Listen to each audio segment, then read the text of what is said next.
আসসালামু আলাইকুম। কেমন আছেন সবাই? আপনাদেরকে আজকে দেখাবো নলা মাছ আর কলমি শাকের চচ্চড়ি। তো আমি এখানে প্রথমে মাছগুলো ভেজে নেব।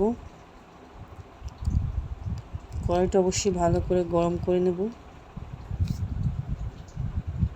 তো আমি এখানে দেখেন মাছগুলো ভেজে নিচ্ছি। মাছগুলো ভালো করে ভেজে উঠিয়ে নেব সবগুলো। তারপরে ওই তেলের ভিতরেই আরও কিছু তেল অ্যাড করে দেব।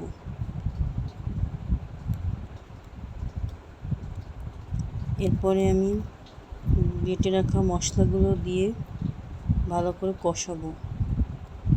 তো আমি এখানে বেটে রেখেছি হচ্ছে পেঁয়াজ, রসুন, 7-8টার মতো কাঁচামরিচ,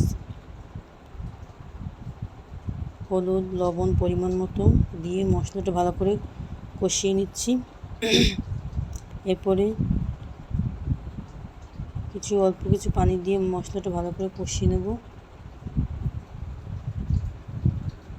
ভালো করে মশলাটা আমার কষানো হয়ে গেছে। এখন আমি পরিমাণ মতো ঝোলের পানি দিয়ে দেবো। এরপরে পানিটা যখন বলক উঠবে, বলক ওঠা পর্যন্ত অপেক্ষা করব।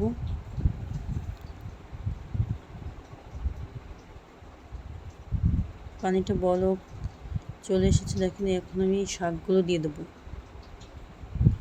দিয়ে আমি ঢেকে দেবো।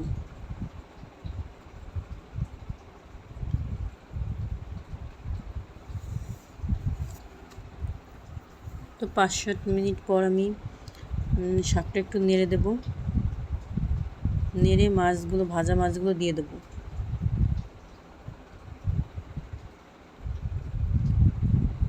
এখন আমি ভাজা মাছগুলো দিয়ে দিচ্ছি।